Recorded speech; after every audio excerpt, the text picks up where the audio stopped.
Kui palju on raamatuid? Arvata võib, et lugejad ei jõua mitte kunagi kõiki neid läbi lugeda. Seepärast peavad nad tegema millegi põhjal otsuse, mida võtta ja mida jätta. Üks võimalus on minna raamatupoodi või raamatukogusse ja küsida sealt nõu. Raamatukogudes töötavad inimesed on tavaliselt palju lugenud ja oskavad jagada häid soovitusi. Aga kuidas leiad sina raamatuid, mida lugeda? Ma leian uusi raamatuid niimoodi, et kas ma loen raamatu tutvustust või kuulan sellest, et hästi palju raamatu tutvustusi on ka internetis või televiisoris. Või siis ma kuulen ka mõndadelt enda sõpradelt häid raamatusoovitusi ja niimoodi ma leiangi, mida lugeda. Mina leian uusi raamatuid, mida lugeda, kas käis lihtsalt raamatukogus või siis internetist, kui keegi teine soovitab või ka sõbrad võivad soovitada. Ja tihti ma leian niimoodi head lugemist. Uut lugemist leian mina näiteks Pinterestist, TikTokist, Instagramist, igalt poolt internetist tegelikult. Või siis ka näiteks raamatupoodidest. Ma arvan, raamatu arvustused on eriti vajalikud just sellepärast, et kui sa ei tea täpselt, mis tüüpi raamatut sa tahaksid lugeda, siis tänu nendele need aitavad sul valida ning otsustada, millist raamatut sa hakkad lugema või millist raamatut sa tahaksid tulevikus hakata lugema. Minu arust on raamatu arvustused vajalikud sellepärast, et siis saavad inimesed teada, mis raamatud on just tulnud ja mida võiks lugeda. Raamatu arvustused on minu arust vajalikud, sest et siis sa ise tutvud uute raamatutega või siis, kui sa oled seda raamatut juba lugenud, sa saad teada teiste arvamuse selle kohta. Ma arvan, et hea raamatu arvustus peaks aitama sul suunada teha otsust, et kas sa tahad seda päriselt lugeda või mitte ning see peaks kirjeldama, mis seal, millest see räägib, kuid see ei tohiks rääkida täpselt, mis seal toimub ning mida tegelased teevad. Üks hea raamatu arvustus võiks olla raamatu suhtes võimalikult aus. See võiks tuua välja selle halvad ja head küljed, aga samas ei tohiks lugejale lõppu ära rikkuda, et ta saaks ikkagi ise avastada, mis seal raamatus toimuma hakkab. Tavaliselt ma vaatan raamatu arvustusi või siis seda, et millist tüüpi inimesed loevad neid raamatuid. Või kas või niimoodi, et kui keegi, kes on minu jaoks inspiratsioon, loeb seda raamatut ja siis soovitab seda mulle, siis ma mõtlen, et ma tahaks ka tegelikult seda lugeda.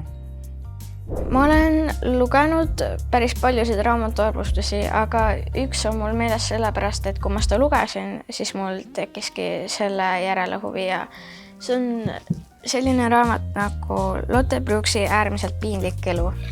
Ja kui ma seda raamatuarvustust lugesin, oli see väga huvitav ja mulle tundus, et see on täpselt minu raamat. Tegelikult enamus raamatud, mida ma loen, on valitud raamatuarvustuste põhjal või vähemalt see, kui ma näen näiteks Pinterestis või TikTokis mingit reklaami või seda, kuidas kellelegi väga meeldib see raamat või see on väga provotseeriv või paneb neil mõtte liikuma, siis ma soovin seda raamatut lugeda. Raamatuarvustusi avaldavad ajalehed ja ajakirjad. Neid leiame ka sotsiaalmeediast, internetist, televisioonist, raadiost. Arvustus annab selle lugejale, kuulajale vastuse, kas tasub raamatut lugeda. Tavaliselt kirjutavad arvustusi kriitikud, kuid selle võid valmis kirjutada ka sina ise. Laias laastus võib öelda, et raamatu arvustus koosneb raamatu kirjeldusest ja sinu hinnangust raamatule. Aga kuidas siis kirjeldada? Kirjelduses annad sa teada, millest raamat räägib ja mida seal oodata on. Tutvustad teose autoreid, kes selle kirjutas, kui seal on pildid, siis kes illustreeris. Tõlgitud raamatu puhul nimeta tõlkijat ja ka kirjastajat, kes raamatu välja andis. Nimeta teose žanr, kas tegu on romaani, luulekogu, jutustuse kogu või näidendiga. Kas raamat on realistlik või fantastiline? Mis on raamatu peamine teema, millest see räägib? On see sõprus, armastus, reetmine, kiusamine, hobused, ralli, kosmoselennud?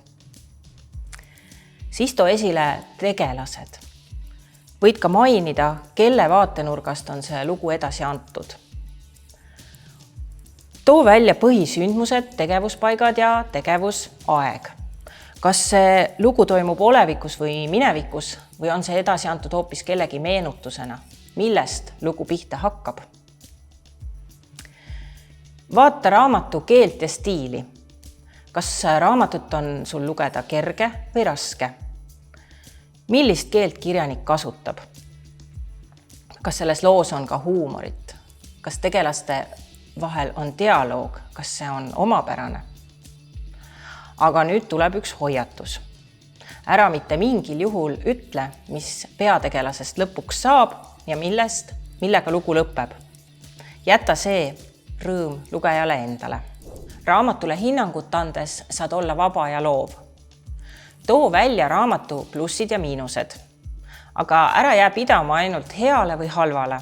Too sinu arvates halvas teoses välja ka midagi head ja üdini heas teoses leia midagi, mis oleks võinud olla paremini. Kuid jäta meelde, et kunagi ei tohi kritiseerida kirjanikku, jää alati viisakaks. Siis analüüsi tegelaste vahelisi suhteid. Kas need tundusid sulle usutavad? Mis tunnet raamat ja selle tegelased sinust tekitasid? Kes sulle meeldis, kes mitte ja miks?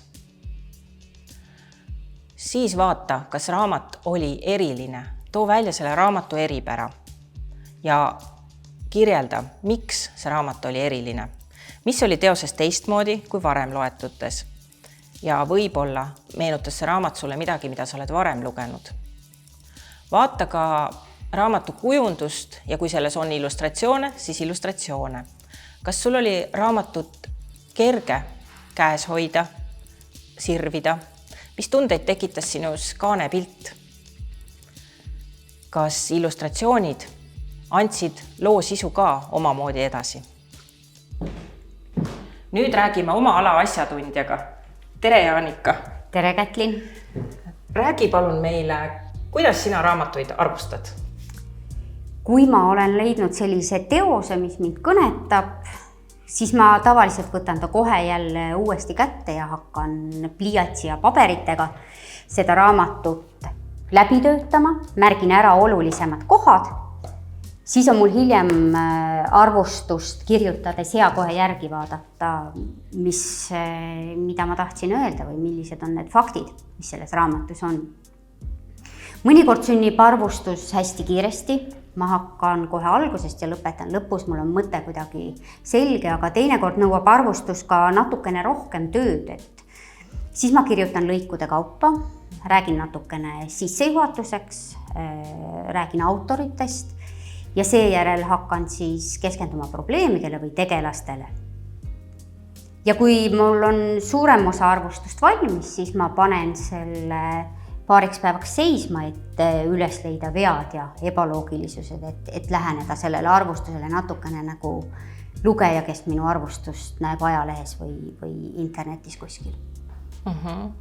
Aga millised omadused peavad sinu arvates olema inimesel, kes seda tööd teeb?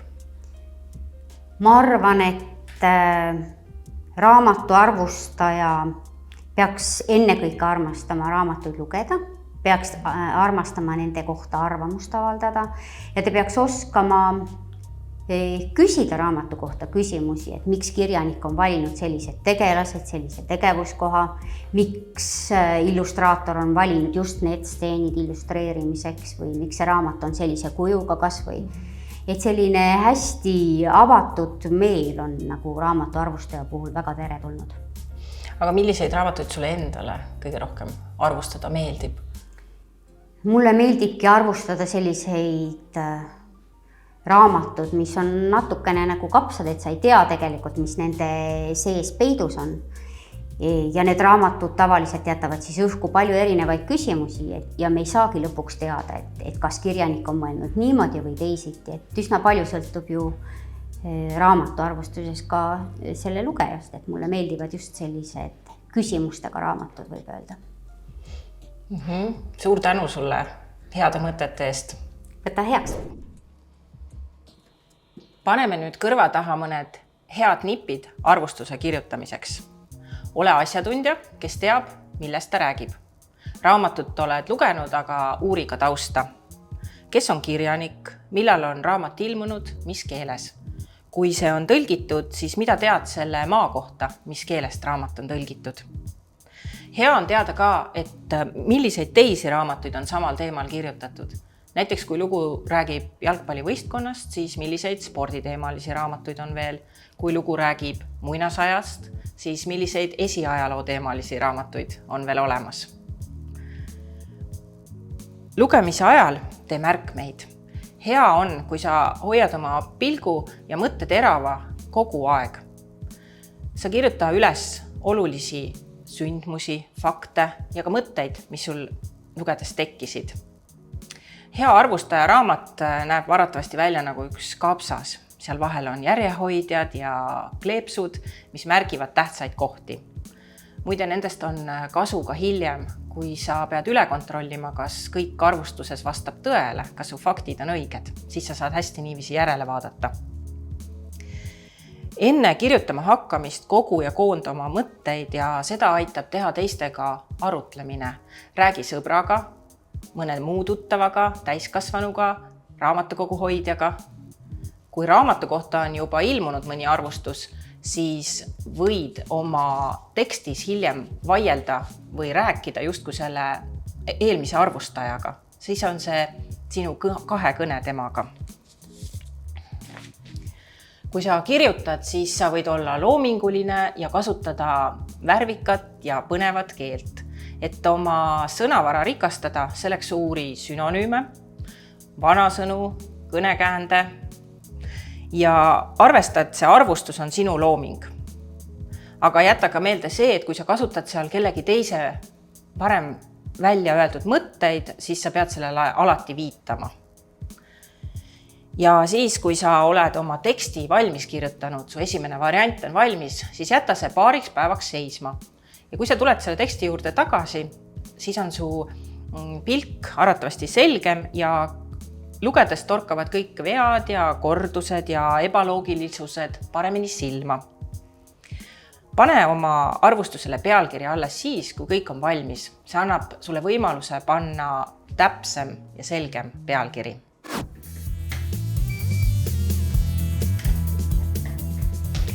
Nüüd aga raamatut valima, lugema, selle üle mõtlema ja siis arvustust kirjutama.